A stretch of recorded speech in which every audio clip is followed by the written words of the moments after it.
You know that moment when someone shows you exactly who they really are? When the mask falls away and you see the truth that was hiding underneath all along. That's exactly what happened the morning after my son's burial, when my daughter-in-law looked me dead in the eye and said, "Pack your bags, Margaret. You're no longer welcome here." But here's the thing about underestimating people: sometimes the person you're trying to destroy has already been protected by someone who loved them more than you ever realized. And sometimes, just sometimes, the universe has a way of serving justice exactly when it's needed most. The nightmare began with a phone call that shattered my world at 3:23 in the morning. Robert's panicked voice crackled through the phone. "Mom, I can't breathe. Something's wrong with my chest." Then silence. By the time I raced to St. Mary's Hospital, my 45-year-old son was gone. A massive cardiac arrest, the doctor explained with cold professionalism. There was nothing anyone could have done. Standing in that sterile hospital corridor, I watched Victoria process the news. While I struggled to comprehend that my vibrant, healthy boy was simply gone, I noticed something disturbing in her expression. Beneath the shock, beneath the tears, there was something else entirely. Something that looked almost like anticipation. "What happens now?" I whispered, still trying to wrap my mind around this impossible reality. Victoria straightened her spine, and for just a moment, her careful composure cracked. "Now we face facts, Margaret. Robert's dead, and I have decisions to make." The iciness in her tone sent chills down my spine. We had never been particularly close, Victoria and I. Robert had always served as the bridge between us, smoothing over the tension with his gentle humor and diplomatic skills. Now that bridge was gone, and I was beginning to understand just how vast the divide between us really was. "Of course, dear," I said, reaching out to squeeze her hand. "We'll handle everything together." She jerked her hand away. "We'll see about that." I should have recognized the warning in those 4 simple words. Instead, I convinced myself that grief affected people differently. Some people become emotional and need comfort. Others withdraw and become distant. Victoria was clearly the withdrawing type. The next 3 days passed in a blur of funeral preparations. I offered to help with expenses. Robert had been my only child. After all, but Victoria insisted on managing everything herself. "I'm his wife," she kept repeating like a mantra. "I know what he would have wanted." I didn't argue. I focused on writing his eulogy, contacting distant relatives, and trying to hold myself together. At 67 years old, I had already buried my parents and my husband, but losing a child is a unique kind of agony that cuts deeper than anything else in this world. The evening before the funeral, as I sat in Robert's old bedroom in the house he had shared with Victoria for the past 5 years, I found myself studying the family photographs arranged on the dresser. Robert's college graduation, his wedding day, Christmas morning with their neighbor's children. What struck me was, what wasn't there any recent photos of Robert and me together? When had Victoria removed them? And why hadn't I noticed? A quiet tap on the door interrupted my thoughts. Victoria stood in the doorway, and she had stopped pretending to hide the calculating gleam in her eyes. "We need to have a conversation, Margaret." The funeral service was everything Robert would have wanted. The flower arrangements were tasteful. The music consisted of his favorite hymns, and the reception afterward was flawlessly executed. What wasn't beautiful was watching my daughter-in-law perform the role of the grieving widow, while making pointed remarks about moving forward and starting fresh chapters. I was standing in the receiving line, accepting condolences from friends and family members, when I overheard Victoria speaking in hushed tones to her friend Amanda near the memorial table. "The life insurance payout alone will cover the mortgage for 2 full years," she was saying quietly. "And without the additional expenses." "What about Margaret?" Amanda asked. "Where will she live?" Victoria's laugh was sharp and bitter. "That's no longer my concern. She can figure things out like any other adult." My blood turned to ice. I had been living with them for 2 years, ever since I sold my own home to help with their down payment. Robert had promised it was temporary, just until I could find something smaller and more manageable. Somehow temporary had become permanent, and I had settled into a comfortable routine of helping with household tasks, preparing meals and feeling useful. Apparently, I had been living in a fool's paradise. Margaret, Victoria appeared beside me, her public mask firmly back in place. Could you assist me in the kitchen? There are some matters we need to address. I followed her through the crowd of mourners, nodding politely at neighbors and accepting final embraces from relatives who would be flying home the next morning. In the kitchen, Victoria closed the door and turned to face me directly. I'm going to be completely honest with you, she said, her voice steady and businesslike. This house belongs to Robert, which means it belongs to me now. I need time and space to process my grief without complications. Complications. That's what I had become. I kept my voice level though my heart was pounding. Victoria, I understand you're grieving, but surely we can work something out. No. She held up her hand. I've made my decision. You have until tomorrow evening to pack your belongings. That should be sufficient time. I stared at her, searching desperately for any trace of the woman who had once called me Mom, who had embraced me at holiday dinners, who had cried tears of joy when Robert proposed. That woman had vanished, replaced by someone cold and ruthless. Where exactly do you expect me to go? Victoria shrugged dismissively. You're a grown woman, Margaret. You'll manage somehow. The casual brutality of it left me speechless.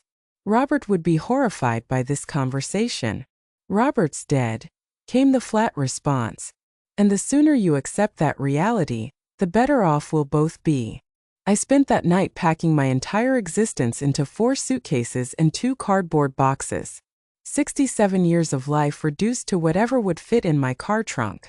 As I folded my clothes and carefully wrapped my few remaining photographs, I kept expecting Victoria to come upstairs and apologize, to say she had spoken in grief and that of course I could stay until I found alternative arrangements. She never came. Instead, at exactly 6 o'clock the next evening, she appeared in my doorway with her arms crossed. Time's up, Margaret. I zipped the final suitcase closed and looked around the room that had been my sanctuary for 2 years. The walls were bare now, stripped of the few personal touches I had been allowed to add. It looked like a guest room again, which I suppose it always had been. I'll need a few more minutes to get everything to my car, I said. I'll help you carry things. It wasn't an offer. It was a statement. Victoria wanted me gone, and she wanted to ensure it happened efficiently. We made 3 silent trips. As I loaded the last box into my trunk, I turned to make one final attempt at appealing to whatever remained of her humanity. I know you're angry with me for some reason, I said quietly. I wish I understood what I had done wrong so I could make it right.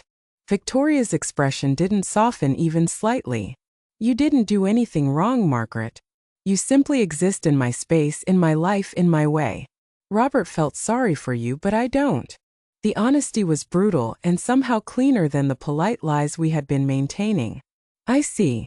I got into my car and rolled down the window. Will you at least inform me if there's going to be a formal reading of Robert's will? I assume he left some instructions. Why would he leave you anything? Victoria's voice carried genuine puzzlement. You're not his wife, and it's not like you ever contributed anything significant to our household. The irony was so sharp it actually made me smile. The $40,000 I had given them for their down payment might have disagreed with that assessment, but clearly Victoria had either conveniently forgotten or genuinely convinced herself it had been a gift. Of course, I said. Foolish of me to assume otherwise. I drove away without looking back, heading toward the Riverside Motor Lodge on Highway 9. It was the closest affordable accommodation I could find while I figured out my next steps. In my rearview mirror, I watched Victoria stand in the driveway until my car disappeared around the bend. At the motel, I checked in for a week and carried my suitcases to a generic room that smelled like industrial disinfectant and broken dreams. I sat on the polyester bedspread and stared at my reflection in the mirror above the dresser. Who was this woman looking back at me? A widow, now childless, homeless, and apparently worthless in the eyes of the only family she had left. But as I sat there in that sterile room, something unexpected began to stir in my chest. Not despair, though that was certainly present. Something sharper, something that felt almost like anticipation. Victoria believed she had one. She thought she had successfully discarded the inconvenient mother-in-law and claimed her prize. What she didn't realize was that Robert had been a far better son than she had ever given him credit for. 2 weeks into my motel stay, just as I was beginning to seriously worry about my dwindling savings, the phone call came from Robert's attorney. "Mrs. Thompson? This is William Carter from Carter Associates. I handled your son's legal matters." "Yes, Mr. Carter. I remember meeting you at Robert and Victoria's house closing. I'm calling to inform you that the probate process has been completed, and there will be a formal reading of Robert's will this coming Tuesday at 2 o'clock in my office. Your presence is required." My presence was required. I sat up straighter, ignoring the way the cheap mattress springs protested. "I'm sorry, but I think there might be some confusion." Victoria seemed to believe. "Mrs. Thompson," Mr. Carter interrupted gently, "I can only tell you what Robert's will specifies, and it specifically names you as a beneficiary. I'll see you Tuesday at 2 o'clock. After he hung up, I stared at my phone for a long moment. Robert had left me something after all. Probably some small memento, maybe his father's watch or the photo albums from his childhood. Victoria wouldn't be pleased about it, but she would have to accept whatever Robert had decided. I spent that weekend browsing apartment listings online, looking at senior living communities and modest one-bedroom rentals within my budget. My savings account could cover another week at the motel, plus first month's rent and a security deposit somewhere reasonable. But I would need to be very careful. Social Security and the small pension from my teaching career would have to stretch further than I had originally planned. At 1:45 on Tuesday afternoon, I sat in the parking lot of Carter Associates, watching Victoria emerge from a silver BMW, wearing a black dress that probably cost more than my monthly budget. She had brought someone with her, a man in an expensive suit who kept checking his phone constantly. When I walked into the reception area, Victoria's face darkened immediately. "What is she doing here?" she demanded of the receptionist. "Mrs. Thompson is here for the will reading," the young woman replied professionally. "Which Mrs. Thompson?" Victoria's voice rose slightly. "Both of you, apparently." The man in the expensive suit, whom I now recognized as Derek from the funeral, leaned over to whisper something in Victoria's ear. She nodded curtly and took a seat across the waiting room from me, making it abundantly clear that whatever temporary civility might have existed between us was officially over.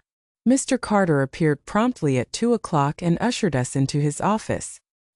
He was a kind-faced man in his 60s with silver hair and gentle eyes behind wire-rimmed glasses, the sort of lawyer who probably still believed in doing right by his clients. "Ladies, gentlemen," he began, settling behind his mahogany desk. "I know this is a difficult time, but Robert was very specific about his wishes. I'll read the will in its entirety, and then we can address any questions." Victoria sat forward eagerly, her hands clasped in her lap. Derek had pulled out a legal pad and was preparing to take notes. I simply folded my hands and waited. The first portion of the will was exactly what I had expected. Victoria inherited the house, the vehicles, Robert's retirement accounts, and his life insurance policy. She nodded approvingly at each item, occasionally glancing at me with something that looked suspiciously like satisfaction. Then Mr. Carter's voice changed slightly, and I knew we were approaching something significant. "There is, however, one final provision that Robert added just 3 months ago." The atmosphere in the room shifted perceptibly. Victoria stopped nodding and leaned forward, her eyes sharp with sudden attention. Derek put down his pen, and I found myself holding my breath. Mr. Carter cleared his throat and continued reading. "To my mother, Margaret Thompson, who provided the down payment for our home and has never asked for repayment, I leave the contents of Safety Deposit Box 337 at Community Trust Bank, along with all associated documentation and account information contained therein." "What safety deposit box?" Victoria's voice was sharp. "Robert never mentioned any safety deposit box." Mr. Carter looked up from the document. Apparently, it was something he maintained privately. He was quite specific that the contents should go to his mother. I was as surprised as Victoria, but for different reasons. Robert had never mentioned a safety deposit box to me either. What could he possibly have placed there that was meant for me? What's in it? Derek asked, his legal instincts kicking in. I have no idea, Mr. Carter replied honestly. Robert simply provided the bank information and instructions that Mrs. Margaret Thompson should have full access upon his death. Victoria's face was flushed with anger. This is absurd. If there's anything of value in that box, it should be part of the estate. We need to contest this. You're certainly free to try, Mr. Carter said mildly. But the provision is very clear, and Robert was completely competent when he added it to his will. I witnessed the document myself. When exactly did he add this provision? I asked quietly. Mr. Carter consulted his notes. 3 months ago, February 15th. He came in specifically to make this addition. February 15th. I remembered that date clearly because it was the day after Valentine's Day, and Robert had seemed unusually quiet during our family dinner. Victoria had been complaining about something, the neighbor's dog, I think, and Robert had barely spoken throughout the meal. This is a waste of time, Victoria snapped, standing abruptly. Derek, let's go. We'll file a challenge tomorrow. Actually, Mr. Carter said, pulling out another document, before you leave, I need to inform you both that Robert left specific instructions for his mother regarding the contents of the safety deposit box. He handed me a sealed envelope. These are the bank documents and his personal key. The bank will need to verify the death certificate and process the paperwork before you can access the box. It usually takes about 3 business days. Victoria's eyes fixed on the envelope in my hands like a hawk watching prey. I'm coming with you to the bank. I'm afraid that's not possible, Mr. Carter interjected. The safety deposit box access is restricted to Mrs. Margaret Thompson only. Bank policy. This is insane, Victoria sputtered. How do we even know there's anything valuable in there? It could be empty or just sentimental items. I stood up, clutching the envelope. I suppose we'll find out next week. As we filed out of the office, I could feel Victoria's eyes boring into my back. In the parking lot, she cornered me beside my car. Margaret, let's be reasonable about this. Whatever's in that box, we should share it. Robert would have wanted his wife to benefit from anything he left behind. For the first time since Robert's death, I almost smiled. You made it very clear that you don't believe Robert would have left me anything. Now suddenly you're concerned about sharing. I'm just saying. You're saying whatever you think will get you access to that safety deposit box. I unlocked my car door. But Robert was very specific. The contents are mine.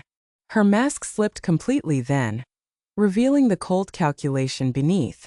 Don't forget, Margaret, you're homeless. You need my goodwill more than I need yours. I paused with my hand on the car door. Actually, Victoria, I don't think I need anything from you at all. 3 business days later, after providing the death certificate and completing the bank's paperwork, I finally stood before Safety Deposit Box 337 at Community Trust Bank. The bank manager, Ms. Rodriguez, was expecting me. She had obviously been briefed about the situation because she offered her condolences and escorted me personally to the vault area. Box 337 is one of our larger units, she explained as we walked through the security doors. Your son rented it about 5 years ago and visited quite regularly. 5 years. Robert had been planning something for 5 years. Ms. Rodriguez used her master key while I inserted Robert's key, and the box slid out smoothly. It was indeed large, about the size of a briefcase, and surprisingly heavy. Take all the time you need, Ms. Rodriguez said, showing me to a private viewing room. I'll be at my desk when you're finished. Alone in the small windowless room, I lifted the lid of the safety deposit box. The first thing I saw was a letter addressed to me in Robert's familiar handwriting. My hands trembled as I opened it. Mom, it began. If you're reading this, then I'm gone and Victoria has probably shown you exactly who she really is. I'm sorry for that, but I'm not surprised. I've known for years what kind of person I married, and I've been preparing for this possibility. My heart raced as I continued reading. You gave us $40,000 for our house down payment. I know you thought of it as a loan even though you never asked for repayment. I've been investing that money for the past 5 years. adding to it whenever possible. The money in the accompanying accounts isn't just repayment, it's what careful investing has grown into. I set the letter down with shaking hands and looked at the documents underneath. Bank statements, investment portfolios, account numbers. My eyes scanned the balance sheets trying to make sense of the numbers.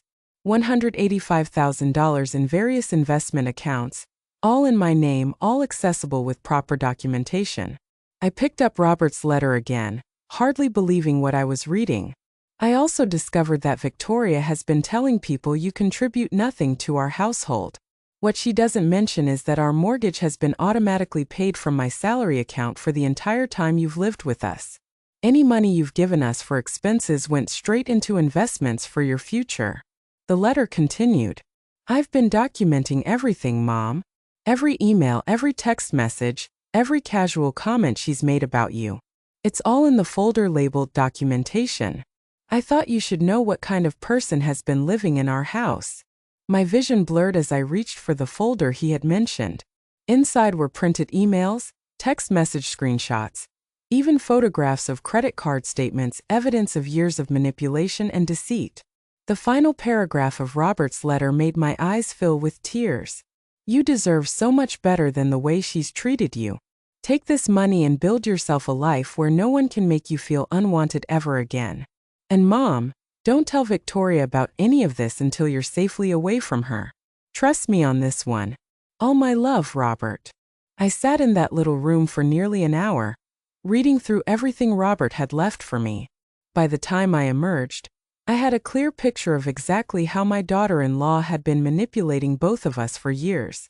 Ms. Rodriguez helped me transfer all the documents to a large envelope and explained the process for accessing the investment accounts. As I walked to my car, my phone rang. Margaret. Victoria's voice was falsely sweet. I was wondering if you'd like to come by for lunch today. We could discuss what you found in the safety deposit box. I smiled at my reflection in the car window. That's very generous, Victoria. I'll be there at noon. It was time for Victoria to learn that sometimes the people you underestimate are the ones who surprise you most. I arrived at Victoria's house, her house now at exactly noon, carrying a small gift bag and wearing my best poker face. She answered the door in a flowing white dress that probably cost more than my monthly motel bill, all smiles and false warmth. Margaret, I'm so glad you came. I've made your favorite chicken salad. Funny how she remembered my favorite foods now that she wanted something from me. The dining room table was set with her wedding china and fresh flowers. Victoria had clearly put effort into this performance. She poured iced tea and chatted about the weather while I sat quietly, watching her work up to what she really wanted to discuss. So, she finally said, settling into her chair with practiced grace, I've been thinking about yesterday about the safety deposit box. Have you? I sipped my tea calmly. I know we've had our differences, but Robert would want us to support each other through this difficult time. Family should stick together. Family. Rich, coming from the woman who had thrown me out the day after her husband's funeral. I couldn't agree more, I said evenly. Victoria's eyes lit up, clearly thinking she had found an opening. I'm so relieved to hear you say that. I was worried you might be angry about having to find your own place so quickly, but you understand I needed space to grieve. Of course. I took a bite of chicken salad. Grief affects everyone differently. Exactly. She leaned forward eagerly. So about what Robert left you, I was thinking we could pool our resources, combine whatever was in that box with Robert's life insurance. Maybe invest it together. I have some wonderful financial advisors. I bet she did. The same ones who had been helping her make questionable spending decisions. That's very thoughtful, Victoria. But I'm curious what makes you think there was anything valuable in the safety deposit box. She paused, clearly not expecting the question. Well, Robert was always so private about certain financial matters. He must have had a reason for keeping something separate. Private? That's an interesting choice of words. You know what I mean. She waved a hand dismissively. Men and their financial planning. They never tell us wives everything. I set down my fork and looked directly at her.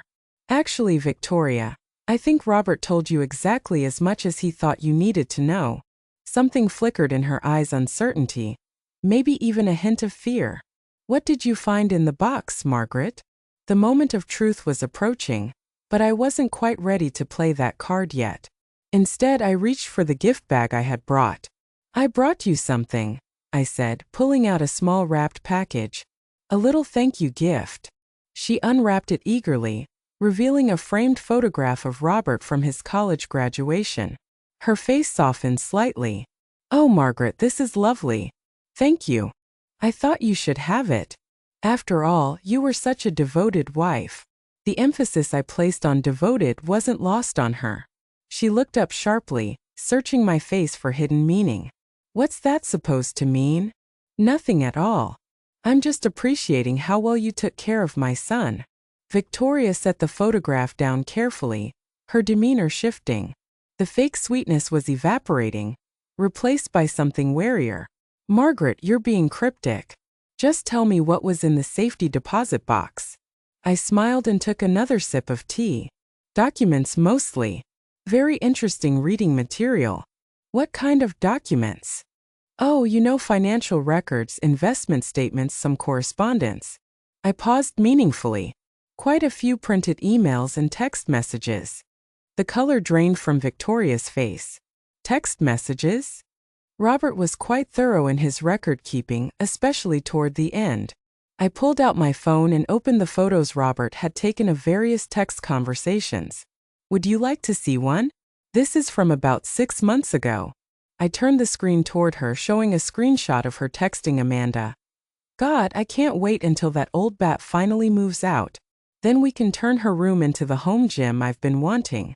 Victoria lunged for my phone, but I pulled it back smoothly. There are dozens more, I said conversationally. Robert was apparently very good at documentation. This next one is particularly enlightening. It's you texting Derek about how you've been convincing Robert that I should contribute more to household expenses when the mortgage was already budgeted from his salary. Stop. Victoria's voice was barely a whisper. And then there's the email where you're laughing with Amanda about how gullible I am. How easy it was to make me feel like a burden when you had already planned to kick me out after Robert's death. I set the phone down and looked at her with what I hoped was mild curiosity. That was forward thinking of you, by the way, planning my eviction while Robert was still alive. Victoria's composure finally cracked completely. He had no right to save private messages. Actually, he had every right. It was his house, and you were discussing his mother. I leaned back in my chair. The question is, what are we going to do about this situation? What do you want? The mask was completely off now, revealing the calculating woman underneath. Want? I don't want anything from you, Victoria. I never did. Then why are you doing this? What's the point of humiliating me? I considered the question seriously. You're right. There's no point in humiliating you. You've done that perfectly well yourself. I don't understand. You threw me out of my home the day after my son's funeral. You told me I was worthless, that Robert felt sorry for me, that I had contributed nothing to your household. I stood up slowly. But here's what you didn't understand about Robert. He saw everything. Every cruel comment, every manipulation, every lie you told. Victoria was gripping the edge of the table, her knuckles white. And you want to know the really beautiful part? I continued. He documented all of it, not to hurt you but to protect me, because he knew that once he was gone, you'd show your true colors. You can't prove any of this would hold up in court. Court. I laughed and the sound surprised even me. Oh, sweetie, I'm not taking you to court. Victoria blinked, clearly confused by my response. You're not. Why would I? You've already given me everything I need. I don't understand what you're talking about. I pulled out the folder from Robert's safety deposit box and placed it on the table between us. Robert left me more than just text screenshots, Victoria. He left me 5 years' worth of evidence showing exactly how you've been manipulating both of us. She stared at the folder like it might bite her. Bank statements showing that the house payments have been automatically deducted from Robert's salary for the entire time I've been living there. Email chains between you and Derek discussing how to handle the Margaret situation. Credit card statements showing luxury purchases made on the same days you told Robert we couldn't afford basic household items. Victoria's breathing was becoming shallow. Robert saved all of that? Robert documented everything, including copies of the emails you sent to your friends calling him a pushover, and joking about how easy it was to manipulate him into thinking I was a financial burden. That hit home. Victoria flinched as if I had slapped her. You want to know what I found most interesting? I continued, opening the folder. This email thread where you and Derek discuss your long-term plans to have me declared incompetent so you could access my pension and Social Security. That's not we never actually. No, you never actually followed through. Do you know why? Because Robert figured out what you were planning and took steps to protect me. Victoria's eyes widened. What steps? You don't have anything worth protecting. Don't I? I smiled pleasantly. That's interesting because according to these investment statements, I apparently have quite a bit worth protecting. Money that Robert had been carefully growing for the past 5 years. That's impossible. You're living in a motel. I'm living in a motel because I choose to be there while I figure out my next move, not because I can't afford better. The silence stretched between us as Victoria processed this information. I could practically see the wheels turning in her head, trying to calculate how much money we might be talking about. How much? She finally asked. Excuse me. How much money did Robert leave you? I closed the folder and stood up. That's really none of your business, is it? I'm his wife. I have a right to know. You had a right to know what your husband left you, which as I recall was quite generous. The house, the cars, the life insurance, his retirement accounts. I'd say you made out very well. Victoria shot to her feet, her chair scraping against the hardwood floor. You manipulative old witch. You're trying to steal what's rightfully mine. Steal? I raised an eyebrow. How exactly would I be stealing anything? Everything I have was given to me by my son, who had every legal right to dispose of his assets as he saw fit. He was my husband. Yes, he was. And apparently he knew exactly what kind of wife you were. The words hung in the air like a challenge. Victoria's face was flushed with anger and something that looked like panic. I want to see those bank statements, she demanded. I'm sure you do. Margaret, I'm warning you. You're warning me? I laughed again, feeling oddly liberated. Victoria, honey, you threw me out of your house. You humiliated me at my son's funeral. You made it clear that you consider me worthless and unwanted. What exactly do you think you can threaten me with now? Victoria stared at me for a long moment, and I could see her recalibrating. The threats weren't working, so she was switching tactics. Margaret, please, let's be reasonable about this. Her voice took on a pleading tone. I know I've been difficult since Robert died. I was grieving. I wasn't thinking clearly. But we're family. We should work together. Family? I repeated thoughtfully. Yes, you mentioned that before. Right after you told me Robert felt sorry for me, and that I had never contributed anything to your household. I didn't mean that. I was upset. I said things I didn't mean. Oh, but you did mean them. That's what makes Robert's documentation so valuable. He saved you saying the same things multiple times to multiple people over a period of years. Victoria's mask slipped again. What do you want from me, Margaret? An apology? Fine. I'm sorry. I'm sorry I hurt your feelings. I'm sorry I asked you to leave. I'm sorry for everything. Now can we please discuss this money situation like adults? There's nothing to discuss. Of course there is.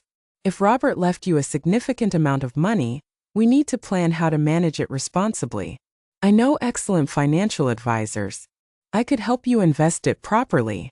You mean you could help me spend it properly? That's not what I said. It's what you meant. Picked up my purse. Victoria, let me be very clear about something. The money Robert left me isn't an inheritance that fell into my lap. It's the return on the $40,000 I gave you for your house down payment, plus 5 years of careful investment. Her mouth fell open. $40,000? Did you think it was a gift? Did you think I just handed over my life savings out of the goodness of my heart with no expectation of repayment? Robert said. He said it was a family contribution. Robert was trying to preserve your pride and mine, but he never forgot it was a loan. I could see her mind racing, trying to process this new information. If I had invested $40,000 5 years ago and Robert had been growing it, how much is it worth now? She whispered. I pulled out my phone and opened one of the banking apps the bank had helped me set up. The account balance filled the screen and I turned it toward her. $185,000. Victoria's face went white. She grabbed the edge of the table to steady herself. That's impossible. Robert was a careful investor, and apparently he was very motivated to make sure his mother was taken care of. But that's almost as much as the life insurance policy. Yes, it is. That money should be part of the estate. It should be split between us. Should it? Based on what legal principle? Based on the fact that I'm his wife and you're just his mother. The casual cruelty in those words, just his mother, hit me like a physical blow. But instead of pain, I felt something else. Clarity. You know what, Victoria? You're absolutely right. I am just his mother. The woman who gave birth to him, raised him, supported him through college, and lent him the down payment for the house where you threw me out like garbage. I stood up and slung my purse over my shoulder. And apparently that was enough for Robert to make sure I'd never have to depend on anyone's charity again. Wait, Victoria called as I headed toward the door. Margaret, wait. We can work this out. Please just sit down. Let's talk about this rationally. I paused in the doorway and turned back to face her. What exactly do you think we need to work out? The money situation, our relationship, everything. She was speaking quickly now, panic making her voice tight. Look, I know I made mistakes. I was stressed about Robert's death, worried about finances, and I took it out on you. But we can fix this. I'm sure you were worried about finances, I said quietly. But not for the reasons you're claiming. What's that supposed to mean? I pulled out one more document from Robert's folder, one I had been saving for last. It means Robert also documented your spending habits, Victoria, including the $15,000 you charged to credit cards in the month before he died. Her face went ashen. Spa treatments, designer clothes, a weekend in New York with Amanda, all while telling Robert you were worried about money for groceries. That's not. I wasn't. You weren't what? Planning to live off his life insurance while throwing out the inconvenient mother-in-law, who might interfere with your lifestyle. Victoria collapsed back into her chair, the fight going out of her. You don't understand the pressure I was under. What pressure? Everyone expected me to be the perfect wife, the perfect hostess. Robert's colleagues, the neighbors, my family. Do you have any idea how exhausting it is to maintain appearances? I looked at her sitting there in her designer dress, in her beautiful house, surrounded by luxury, complaining about the burden of appearances. No, Victoria, I don't, because I was too busy actually taking care of your husband while you were busy spending his money. I loved Robert. You loved what Robert could provide for you. There's a difference. She was crying now, ugly tears that smeared her perfect makeup. I can't lose everything. I can't go back to being nobody. You're not nobody, Victoria. You're Robert's widow. You inherited a $500,000 house, a $200,000 life insurance policy, and his retirement accounts. You're financially set for life if you manage it properly. But it's not enough for the life I planned. Then maybe you planned the wrong life. I walked toward the door again, and this time she didn't try to stop me with words. Instead, there was a soft thud behind me. I turned to see Victoria slumped forward in her chair, her face gray, her breathing shallow.